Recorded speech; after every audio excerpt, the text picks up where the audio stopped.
Assalamu alaikum dear students, welcome back to International Relations series at Napier. This is Kamil Mushtaq, your instructor for this series, and today we are going to start part 2 of our course, that is International Relations 2. अगर हम part 2 की बात करें international relations के syllabus की, तो it has a vast syllabus.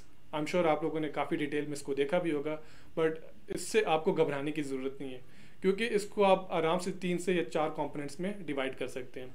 अगर हम कंपोनेंट्स की बात करें तो इसमें आपके पास हिस्टोरिकल इवेंट्स का कंपोनेंट आ जाएगा, जो कि आपके लिए पेपर्स पॉइंट ऑफ व्यू से बहुत इंपॉर्टेंट है. ठीक है, उसको हम डिटेल में कवर करेंगे.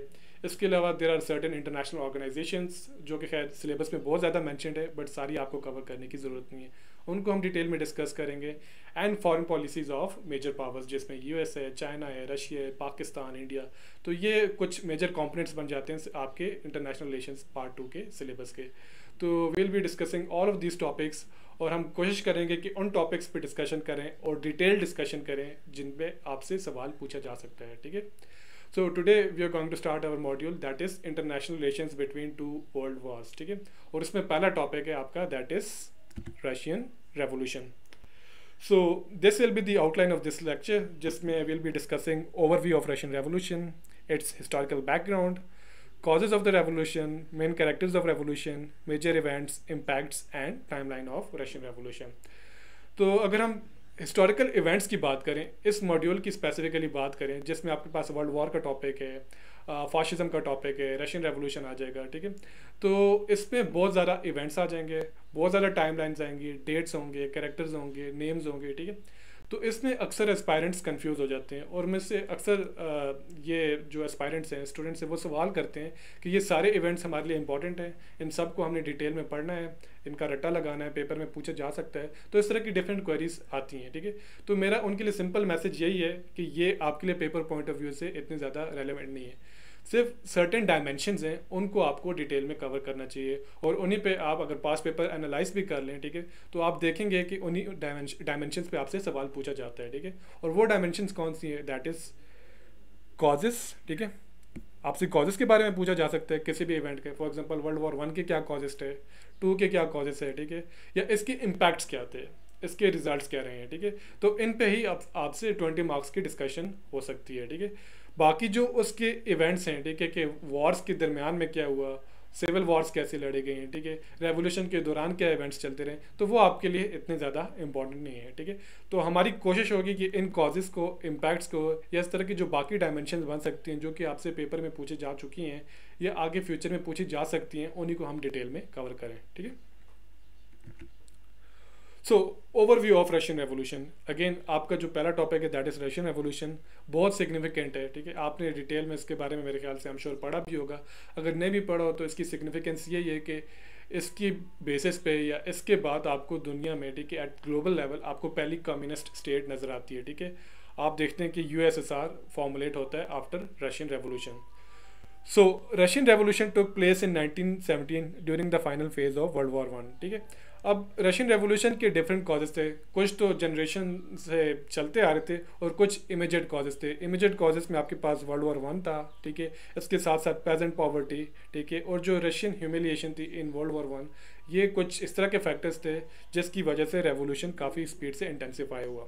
ठीक है, it removed Russia from the war and brought about the transformation of Russian Empire into the Union of Soviet Socialist Republics. ठीक है, जैसा कि मैंने मेंशन भी किया कि इस रेवोल्यूशन के आफ्टर मैथ में आपको यूएसएसआर की फॉर्मेशन नज़र आती है, and it is what, it is basically first communist state eight global level. ठीक है, खैर इसके बाद और भी काफ़ी ज़्यादा कम्युनिस्ट स्टेट्स डेवलप हुई, इंडिपेंडेंट हुई. ठीक है, बट जो स्टार्ट था, जो जेनेसिस था कम्युनिज्म का एट ग्लोबल लेवल, ठीक है, वो रशियन रेवोल्यूशन था. So this is the significance of Russian revolution, इसलिए इसके बारे में आपसे बार बार सवाल भी पूछा जाता है. ठीक है, आई गेस 2018 पे जो इसके कॉजेज़ थे और इम्पैक्ट्स थे उसके बारे में 20 मार्क्स का क्वेश्चन आ चुका है. ठीक है, तो हम उनको डिटेल में डिस्कस करेंगे.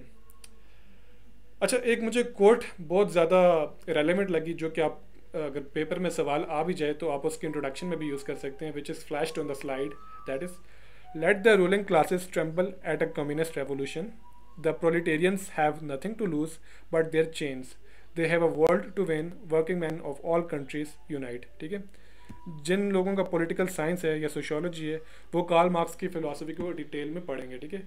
तो मार्क्सिज्म का जो जेनेसिस है, ठीक है, दैट इज़ कम्युनिज्म। और कम्युनिज्म की बात करें, ठीक है, तो उसमें जो सबसे बड़ा आस्पेक्ट है that is proletarian revolution.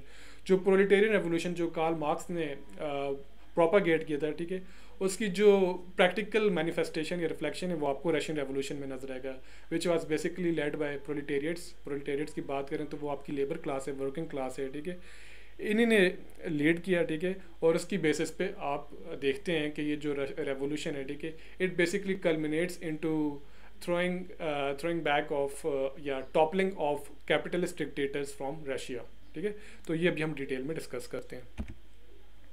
If you talk about historical background, ठीक है, जैसे कि मैंने डिस्कस कर दिया कि Russian revolution finds its roots और genesis in the philosophy of Karl Marx, जिन्होंने एक किताब लिखी थी communist manifesto, in which he talked about revolutionary socialism और कम्युनिज्म। अब ये सोशलिज्म या कम्युनिज्म ये रेवोल्यूशनरी क्यों है? क्योंकि मैंने आपको डिस्कस किए because it talks about proletariat revolution. वो क्या है? It topples dictators who basically owns means of production, ठीक है। तो Russian revolution again it's a reflection of communism और सोशलिज्म। अब ये रशिया में कब इंट्रोड्यूस हुआ? इट गॉट इंट्रोड्यूस्ड इन 1882, ठीक है। तो ये भी आपको पता होना चाहिए। बट जो रेवोल्यूशन के जो फैक्टर्स थे, जिसमें इमीडिएट फैक्टर वर्ल्ड वॉर 1 था, पेजेंट पॉवर्टी थी, ठीक है, ऑटोक्रेसी थी, इसके अलावा कुछ इस तरह के प्रॉब्लम्स है जो जनरेशन टू जनरेशन चलते आ रहे थे। तो रशियन रेवोल्यूशन कोई इस तरह का इवेंट नहीं है जो out of nowhere it took place, ठीक है। तो इसके जो प्रॉब्लम्स थे वो पाइल अप होते जा रहे थे फ्रॉम जनरेशंस, ठीक है। और अगर हम इसकी लेगेसी की बात करें तो जो communist party which got formed in the after math of revolution, it remained in power till 1991। 1991 का ईयर इसलिए भी सिग्निफिकेंट है क्योंकि जो कोलैप्स आपको नजर आता है सोवियत यूनियन का, इट टुक प्लेस इन 1991, ठीक है। Moving further, causes of Russian revolution. अब जो कॉजेज हैं, मेरे ख्याल से किसी भी इवेंट का सबसे इंपॉर्टेंट आस्पेक्ट या इंपॉर्टेंट डायमेंशन वो आपका कॉजेज होता है, ठीक है। तो 20 मार्क्स का सवाल पूछा जा चुका है पेपर में, ठीक है, तो इसको हम डिटेल में डिस्कस करते हैं। सो फर्स्ट कॉज और the immediate cause of the Russian revolution was peasant poverty, ठीक है। अब जो सोशो इकोनॉमिक फैक्टर्स थे, ठीक है, जैसे कि मैं आपको बार बार बता रहा हूँ, रेवोल्यूशन के पीछे सबसे इंपॉर्टेंट फैक्टर्स यही थे, ठीक है। बट जो पॉवर्टी थी, it got intensified in the years in which Russia Russia got involve in world war 1, ठीक है। तो रशिया जब वर्ल्ड वॉर 1 में इन्वॉल्व होता है तो उसकी वजह से आपकी जो पॉवर्टी है in Russia, it got intensified and it got intensified to the extent that 2/3 of the populations were peasant villagers in 1916, ठीक है। उसकी रीज़न आपको आगे चल के मैं बताऊंगा कि वर्ल्ड वॉर 1 में जब इंडस्ट्रियल जो यील्ड थी वो ज़्यादा कैटर कर रही थी नीड्स, मिलिट्री नीड्स को, ठीक है। तो जब मिलिट्री नीड्स को कैटर कर रही थी तो बैक एट होम, ठीक है, जो इन्फ्लेशन था, ठीक है, इट गॉट इंटेंसिफाइड, ठीक है। अब पॉवर्टी के पीछे जो सबसे इम्पॉर्टेंट फैक्टर था that is outdated farming techniques, ठीक है। Despite the introduction of industrial revolution in 1890s, जो फार्मिंग टेक्निक्स थी वो काफ़ी आउटडेटेड थी और प्रिमिटिव थी, ठीक है।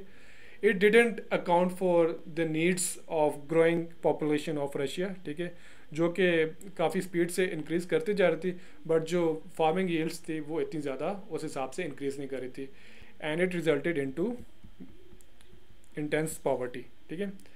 Families just lived above the subsistence level, their life was in sharp contrast to rich upper class, ठीक है। अर्बन रूरल डिवाइड भी काफ़ी ज़्यादा इंटेंस हो गया था, ठीक है।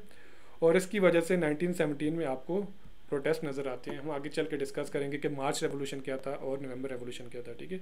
तो peasant poverty was the immediate cause behind Russian revolution. Growing and politicised urban workforce. अब 1890s में इंडस्ट्रियल रेवोल्यूशन तो इंट्रोड्यूस हो चुका था रशिया में, बट इसकी वजह से काफ़ी ज़्यादा प्रॉब्लम्स रशिया को फेस करने पड़े, इन द सेंस के जो अर्बन एरियाज थे they got started to develop at a rapid pace, और इसकी वजह से जो अर्बनाइजेशन थी वो काफ़ी स्पीड से चलती जा रही थी, ठीक है। रूरल एरियाज से लोग आ रहे थे, माइग्रेट करते towards urban places in search of better lifestyle, ठीक है, बेटर इकोनॉमिक अपॉर्चुनिटीज़। अब इसकी वजह से जो रूरल अर्बन डिवाइड था वो भी काफ़ी ज़्यादा इंटेंस हो चुका था, and this rapid urbanisation it resulted into poor socio economic living conditions, जिसमें आपके पास पुअर हाउसिंग थी, बैड वेजेस थी एंड नो लेबर राइट्स, ठीक है। Even if you talk about government, ठीक है, वो भी कुछ रिफॉर्म्स को लेके इतनी ज़्यादा सीरियस नहीं थी। तो जो इंट्रोडक्शन था रिफॉर्म्स का, जिसके बारे में काफ़ी डिबेट चलती जा रही थी रशिया में, वो एज सच कभी भी मटेरियलाइज नहीं हो सके। These workers swiftly began to grow politicized and ridiculed government restrictions on their protest. काफ़ी ज़्यादा प्रोटेस्ट ऑन एंड ऑफ चलते रहे रशिया में, ठीक है, और इन प्रोटेस्ट की जो डिमांड्स थी उनको कभी भी लाइक प्रॉपर तरीके से एड्रेस नहीं किया जा सका थ्रू बाय गवर्नमेंट, ठीक है। अब उसकी वजह से क्या हुआ, जो रिजेंटमेंट थी जो लोअर क्लास की स्पेसिफिकली, ठीक है, वो काफ़ी ज़्यादा इंक्रीज करती गई, ठीक है, and it ultimately resulted into Russian revolution. It formed a fertile ground for socialist revolutionaries, as I've mentioned. Autocracy and a lack of representation. Till now, मैंने जो आपको causes discuss किए हैं, those are more socio-economic in nature, I should say. But कुछ political reasons या political factors भी involved थे in Russian Revolution. और उसमें सबसे important था autocracy या dictatorship. अगर हम रशिया की बात करें तो it was a Russian empire back then, and it was ruled by Romanov dynasty और रोमनोव फैमिली फॉर 3 centuries, ठीक है। जब डिक्टेटरशिप प्रिवेल कर रही थी रशिया में, तो जो रिप्रेजेंटेशन थी मैसेज की, वो कभी भी प्रॉपर तरीके से मटेरियलाइज नहीं हुई। Freedom of expression it was almost non existent, ठीक है, बिल्कुल प्रेवलेंट नहीं था। और जो पार्लियामेंट भी जो एग्जिस्ट करती थी रशिया में, जिसका नाम डूमा था, इट वाज क्रिएटेड इन 1905, ठीक है, ये भी एज सच इतनी ज़्यादा इफेक्टिव नहीं थी, and it was often bypassed by tsars, specifically tsar Nicholas, जो कि रूलिंग एलिट्स थे आपके रशिया के, ठीक है। अब डिक्टेटरशिप इतनी ज़्यादा इंटेंस थी कि जितनी भी एंटायर स्टेट एक्टिविटीज़ होती थी, एंटायर स्टेट एक्टिविटीज़ में जो भी इन्वॉल्व होते थे, those were either expelled to Siberia और या उनको एग्जीक्यूट किया जाता था थ्रू सीक्रेट पुलिस, ठीक है। अब इससे बेसिकली क्या हुआ, इससे बेसिकली एक ग्राउंड मिल गया, एक प्लेटफॉर्म मिल गया सारे फैक्शंस को जो कि रशिया में रिजाइड करते थे, from republicans to democrats, revolutionaries, socialist, ठीक है, आपकी जो मिडिल क्लास थी, लोअर क्लास थी, they got united under one umbrella and they were desperate for reforms, ठीक है। जब इतनी ज़्यादा यूनिफिकेशन रशिया में लाइक मैसेज की आपको नज़र आती है, तो आपको फिर रेवोल्यूशन इनएविटेबल दिखाई देता है, ठीक है।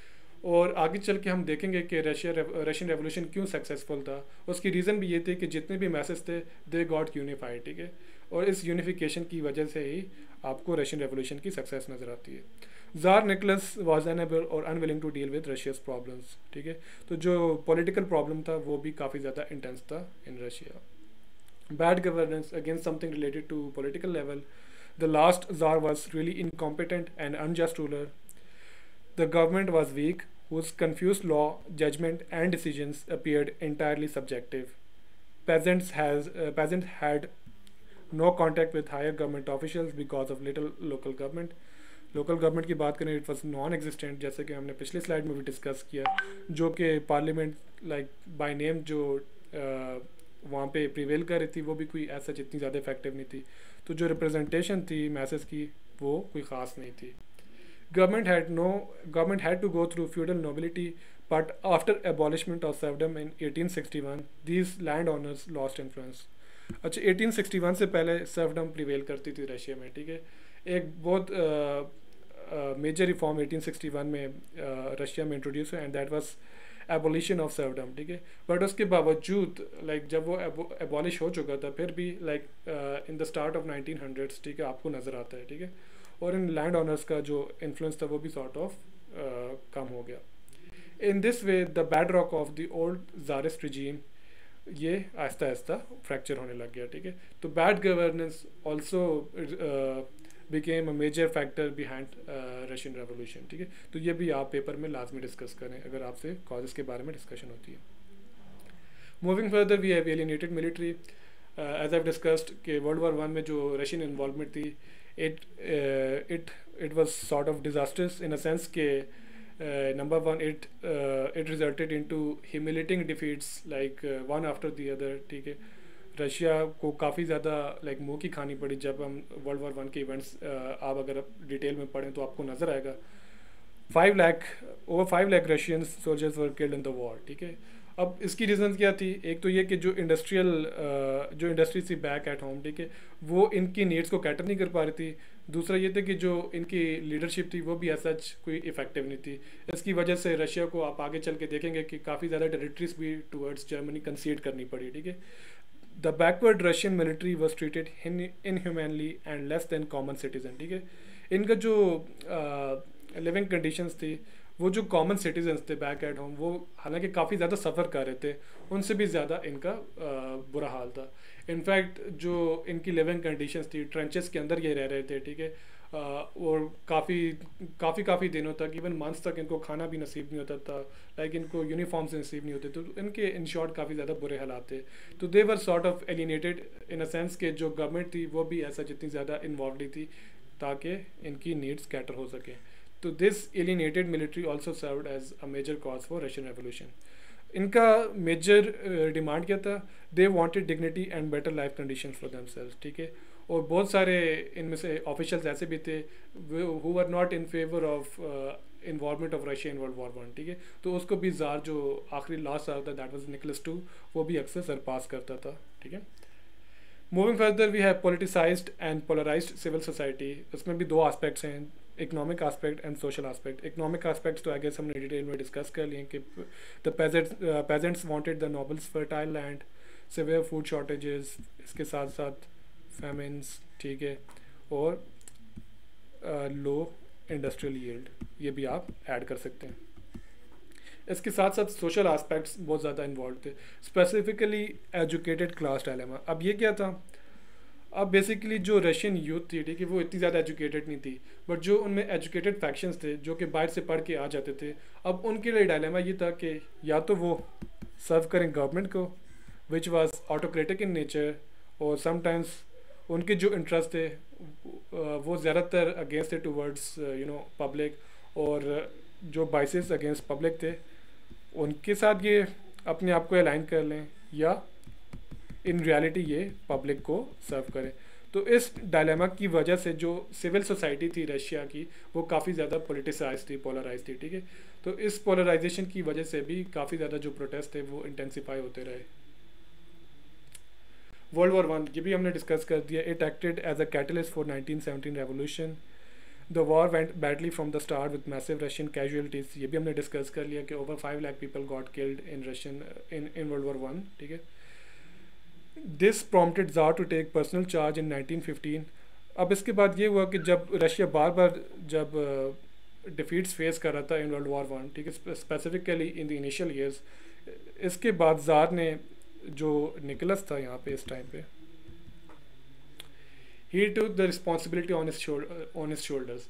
उसको लगा कि वो जब वर्ल्ड वॉर वन में रशिया को खुद लीड करेगा तो काफ़ी हद तक रशिया शायद अपनी टेरिटरीज़ को डिफेंड कर लेगा। But this was fatal in a sense कि जब वो वर्ल्ड वॉर वन में खुद इन्वॉल्व हो गया तो जो रशियन डिफीट्स थी वो तो कम नहीं हुई, but at the same time जो कंडीशंस थी बैक एट होम वो काफ़ी ज़्यादा डिटोरिएट होने लग गई थी। अब to meet the growing war demands men and horses were taken away, ठीक है। ये भी मैंने आपको डिस्कस कर लिया कि काफ़ी ज़्यादा जो रिसोर्सेज है, commodities, they got transferred from masses to military personnel. But इसके साथ साथ जो फार्म्स थे, इंडस्ट्रियल यील्ड थी, वो भी कम होती गई, और जो सोशो इकोनॉमिक कंडीशंस थी वो भी काफ़ी ज़्यादा डिटोरिएट होने लगी। Inflation got skyrocketed and commodities became scarce. So आप इसको कह सकते हैं कि this was the immediate cause behind Russian revolution. Besides this the role of revolutionary parties, ठीक है। अब रेवोल्यूशनरी पार्टीज़ का भी काफ़ी इफेक्टिव रोल रहा, ठीक है, जिसमें दो पार्टीज़ बहुत important है आपके लिए, that is Mensheviks and Bolsheviks. Both of these parties they demanded for reforms और रेवोल्यूशन, ठीक है। अब मेंशेविक्स का जो डिमांड था वो ये था कि जो रेवोल्यूशन होगा वो थोड़ा सा स्लो होना चाहिए, ग्रेजुअल होना चाहिए। बट इन कंट्रास्ट जो बोल्शेविक्स थे, दे वांटेड या दे डिज़ायर्ड फॉर रैपिड रेवोल्यूशन, ठीक है। अब इनमें हालांकि जो इनके प्रोसीजर्स थे या जो इनकी टैक्टिक्स थे वो थोड़े से डिफरेंट थे, बट इनके जो डिमांड्स थे वो सेम थे, ठीक है। Both of them challenged jar and promoted reforms, ठीक है। और उसके बाद क्या हुआ, it resulted into outbreak of revolution. 1917 में रेवोल्यूशन फुल फ्लैज स्टार्ट हो जाता है, factory workers they went on strike.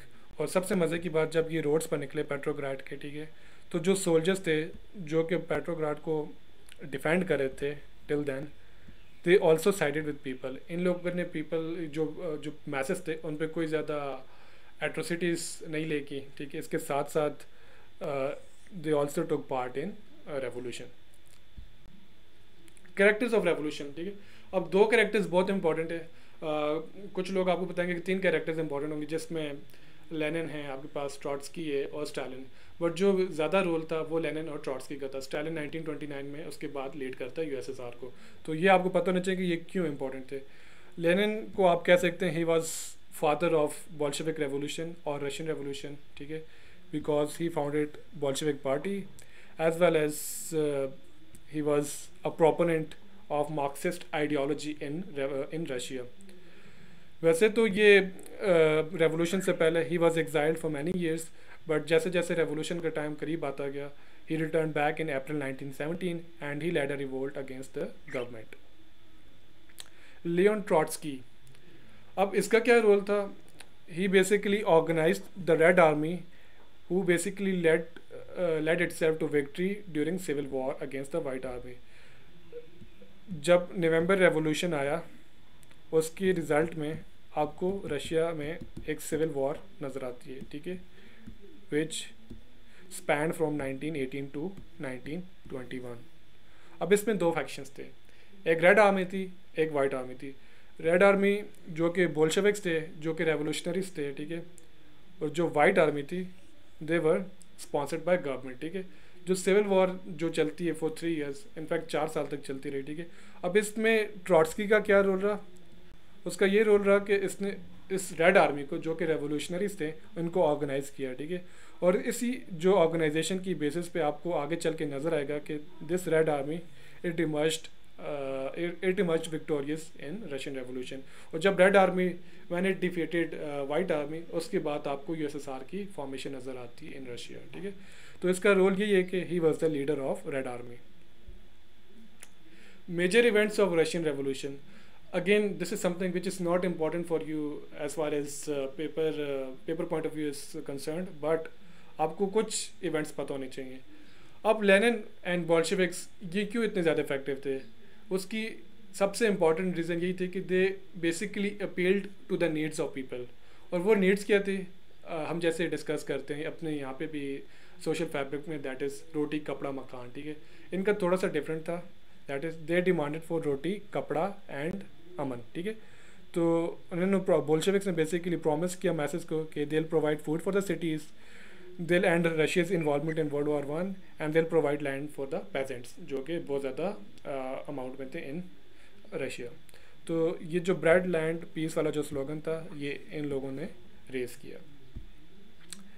तो अगर हम बोल्शेविक रेवोल्यूशन की बात करें तो नवंबर 6 में, जो कि नवंबर रेवोल्यूशन के नाम से भी जाना जाता है, ठीक है, वो स्टार्ट हुआ ऑन नवंबर 6, ठीक है, when Lenin and Bolsheviks they led the strike against the government, ठीक है।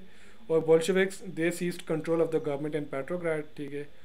And on November 7, 1918 the Petrograd Soviet voted to support Lenin's overthrow of the provisional government. अभी जो प्रोविजनल गवर्नमेंट थी, ठीक है, ये कब फॉर्मुलेट हुई? ये मार्च रेवोल्यूशन में, मार्च 1918। इसकी आफ्टर मैथ में ये प्रोविंशियल गवर्नमेंट ज़ार निकोलस ने डेवलप की थी, इस्टेब्लिश की थी, बट वो कोई इतनी ज़्यादा इफेक्टिव नहीं थी। जो इनकी डिमांड्स थी उनको इन्होंने अभी तक एक्सेप्ट नहीं किया था। तो जो प्रोविजनल गवर्नमेंट थी, इसको भी लेनिन ने ओवरथ्रो किया इन नवंबर रेवोल्यूशन, ठीक है। तो आपको दोनों रेवोल्यूशंस का पता होना चाहिए। मार्च रेवोल्यूशन बेसिकली लेबर रेवोल्यूशन था, जो कि मैंने आपको पिछली स्लाइड में भी डिस्कस किया, जिसमें soldiers they got united with the protesters as well. वो मार्च में स्टार्ट हुआ, ठीक है। उसकी आफ्टर मैथ में प्रोविंशियल गवर्नमेंट डेवलप हुई, जो कि ज़ार निकोलस ने ही डेवलप की थी। और उसने प्रपोज किया था कि ये provisional government will cater for the needs of the masses and will cater for the needs of will cater for the demands of the Bolshevik party, ठीक है। बट नवंबर तक ये इस पर ऐसा कोई काम नहीं हुआ। तो नवंबर रेवोल्यूशन उसकी आफ्टर मैथ में आपको नज़र आता है। और उसमें क्या हुआ, नवंबर रेवोल्यूशन में बेसिकली ओवरथ्रो हुआ इस प्रोविंशियल गवर्नमेंट का, और उसके बाद Lenin took control of government. Fighting continued for a week, ठीक है, और उसकी रिजल्ट में सिविल वॉर आपको नज़र आती है, जो कि मैंने आपको डिस्कस किया, ठीक है। It was between red army and white army, ठीक है। Red army was initially led by Lenin और white army was led by Kerensky. Impacts of Russian revolution, ठीक है। इवेंट्स आपके लिए इतने इंपॉर्टेंट नहीं है, बट अगर आप पढ़ना चाहते हैं तो history.org से आप पढ़ सकते हैं, ठीक है। इसके साथ साथ यूट्यूब चैनल एक ओवर सिंप्लीफाइड, उस पर भी आप रशियन रेवोल्यूशन के इवेंट्स को डिटेल में पढ़ सकते हैं। But paper point of view से आपके लिए कॉजेज और इम्पैक्ट्स ही बहुत इंपॉर्टेंट है। तो इम्पैक्ट्स क्या थे? So first major impact was formation of USSR, ठीक है। 1922 में under control of Lenin, Trotsky and Stalin आपको यूएसएसआर की फॉर्मेशन नज़र आती है, ठीक है। इसकी इंडिपेंडेंस नज़र आती है। यूएसएसआर की फुल फॉर्म मैंने आपको बताया, शायद आपको स्लाइड्स में भी नज़र आया था। इसका जो फुल फॉर्म है United states of socialist republics, ठीक है। तो इनके नाम में भी आपको सोशलिज्म नज़र आएगा। Second major impact of Russian revolution was that Bolshevik party took over the government, ठीक है। बोल्शेविक पार्टी की गवर्नमेंट नज़र आती है आपको, ठीक है, इन रशिया, ठीक है, which was inspired by Marxist ideologies, ठीक है। And they became communist party, ठीक है, जो कि कम्युनिस्ट पार्टी अभी भी आपको नज़र आती है रशिया में आज तक, ठीक है, based on Karl Marx philosophy. It took over the government in Russia, ठीक है। इसके साथ साथ आपको कम्युनिज्म का स्प्रेड नज़र आता है इन यूरोप, ठीक है। खैर इनिशियली सिर्फ रशिया तक ही लिमिटेड था, but with the passage of time, जैसे कि कार्ल मार्क्स ने प्रोपागेट भी किया था कि लेबर क्लास जितनी भी है आपकी दुनिया की, अगर ये यूनाइट हो जाए तो it can overthrow the capitalist dictatorship, ठीक है। तो ये जो आइडियाज़ थे कम्युनिज्म के, it got started to spread in whole of Europe, ठीक है। इसके बाद काफ़ी ज़्यादा स्टेट्स वो भी काफ़ी कम्युनिस्ट गवर्नमेंट्स फॉर्म करते हैं अपनी टेरिटरीज में। तो ये जो आइडिया है रेवोल्यूशनरी कम्युनिज्म का, इट स्टार्टेड टू स्प्रेड। इसके साथ साथ जो फार्म लैंड्स थी, they got distributed among farmers and factories were also given to workers. Besides this nationalisation of banks took place. अब इन सारे रिफॉर्म्स की अगर आप बात करें तो ये क्या है? ये सारे कम्युनिज्म है, ठीक है, कम्युनिज्म की रिफ्लेक्शन है, जिसमें आप देखें कि जितने भी रिसोर्सेज हैं ये सारे गवर्नमेंट के पास है। Government basically takes hold of all the resources residing in the country, और अपने हिसाब से, ठीक है, जितने भी मैसेज हैं, जितने भी फैक्शन हैं, उनको फिर प्रोवाइड करता है रिसोर्सेज, ठीक है। तो ये आपको डायरेक्ट इम्पैक्ट नज़र आता है रशियन रेवोल्यूशन का। इसके साथ साथ जो एक इमीडिएट डिमांड थी बोल्शेविक्स की, that is Russia should not be involve in world war 1, ठीक है। तो वो भी आपको नज़र आता है कि it basically pulls itself out of world war 1, ठीक है। इसका जो रिज़ल्ट वो रशिया के लिए पॉजिटिव था, नेगेटिव था, दैट इज़ डिबेटेबल, बट इसके रिज़ल्ट में Russia had to concede a lot of lands to Germany, ठीक है। काफ़ी टेरिटरीज कंसीड करनी पड़ी जर्मनी को, ठीक है। निकोलस जार, जो कि अभी तक रशियन एम्पायर को लीड कर रहा था, उसको और उसकी फैमिली को एग्जीक्यूट किया गया, और इसके आफ्टर मैथ में आपको सिविल वॉर नज़र आती है। It started between Bolshevik reds and Bolshevik white force, ठीक है। ये भी एक इसका इमीडिएट इम्पैक्ट था रशियन रेवोल्यूशन का। इसके साथ साथ काफ़ी नेगेटिव इम्पैक्ट्स भी थे। ह्यूमन कैजुअलिटीज़ की बात करें तो around 15 million people died from 1918 to 1920। Initial years में जो इंडस्ट्रियल प्रोडक्शन थी ये भी ड्रॉप हुई, ठीक है। इंटरनेशनल ट्रेड जो थी रशिया की वो भी डिक्लाइन पे रही, और जो स्किल्ड वर्कर्स थे दे फ्लड द कंट्री। और इसके साथ साथ जो सबसे इम्पॉर्टेंट जो इसका इम्पैक्ट था, that was dictatorial rule of Lenin. अब जो ऑटोक्रेटिक गवर्नमेंट थी ज़ार निकोलस की, रशियन रेवोल्यूशन की एक डिमांड जो प्रोटेस्टर्स की वो ये भी थी कि जो रिप्रेजेंटेशन है मैसेज की वो रहे। बट आप रेवोल्यूशन के बाद देखते हैं कि जो लेनिन जब कंट्रोल में आ जाता है, ठीक है, Lenin when he takes hold of government, तो उसके बाद जो डिक्टेटरशिप है वो ख़त्म नहीं होती। इनफैक्ट जो लेनिन की जो डिक्टेटरशिप थी, it was more intense as compared to the dictatorship of tsar Nicholas, ठीक है। But these are all in all impacts of Russian revolution, जो कि आपको पता होना चाहिए। पेपर में अगर आपसे पूछा जाए तो आप इनको डिटेल में 1 बाय 1 डिस्कस कर लें। Timeline of Russian revolution, again अगर आप पेपर इस टॉपिक को बुक्स में डिस्कस करें या बुक्स में अगर आप इसको फाइंड आउट करने की कोशिश करें तो आपको शायद इतना ऑर्गेनाइज नज़र नहीं आएगा जितना मैंने आपके लिए ऑर्गेनाइज करने की कोशिश की है, ठीक है। बट इसके साथ साथ आपको टाइमलाइन भी पता होनी चाहिए। सो स्लाइड पे आपको फ्लैश होती हुई नज़र आ रही होगी इसकी टाइमलाइन, ठीक है। अगर हम स्टार्ट की बात करें तो 1900 में tsar he took the rule of Russian empire with absolute power. 1904 में, ठीक है, जब प्रोशो जापानीज वॉर के बाद जो प्रोटेस्ट हुए, उसके बाद आपकी डूमा जो कि पार्लियामेंट थी वो फॉर्म होती है, ठीक है, जो कि खैर यहाँ पे आपको स्लाइड में भी नज़र आ रहा है। 1914 में Russia got involve in world war one, जिसकी बेसिस पे आप देखते हैं कि काफ़ी लॉसेस सफ़र किए, और उसके साथ साथ 1917 में आपका रेवोल्यूशन स्टार्ट होता है। First was March revolution which took place in Petrograd. It forced the tsar to abdicate and a provisional republic was establish, जो कि हमने स्लाइड्स में भी डिस्कस किया। मार्च में जब ये प्रोविजनल रिपब्लिक फॉर्म हो जाती है, but it was not as effective as desired, उसकी बेसिस पे नवंबर रेवोल्यूशन आता है, in which Lenin and the Bolsheviks they take control in the Petrograd and they overthrow the republic। और 1918 से 1921 तक सिविल वॉर चलती है रेड आर्मी और वाइट आर्मी की, इन विच रेड आर्मी दे इमर्ज एज विक्टोरियस, और उसकी बेसिस पे आपके पास यूएसएसआर फॉर्म होता है। So all in all this is the time line of Russian revolution, ठीक है, जिसको आप कंक्लूजन में भी ऐड कर सकते हैं अपने पेपर में, ठीक है। सो that's all from my side on Russian revolution, जिसमें हमने कॉजेज़ को डिस्कस किया, इम्पैक्ट्स को डिस्कस किया, हमने 8 से 10 इम्पैक्ट्स देखे और अराउंड 8 कॉजेज़ देखे, ठीक है। तो पेपर पॉइंट ऑफ व्यू से अगर आप सिर्फ इन्हीं को एक्सप्लेन कर दें डिटेल में, तो मेरे ख्याल से आपका जो 20 मार्क्स का क्वेश्चन है वो काफ़ी अच्छे तरीके से एड्रेस हो जाएगा। So that's all, see you in the next class, thank you.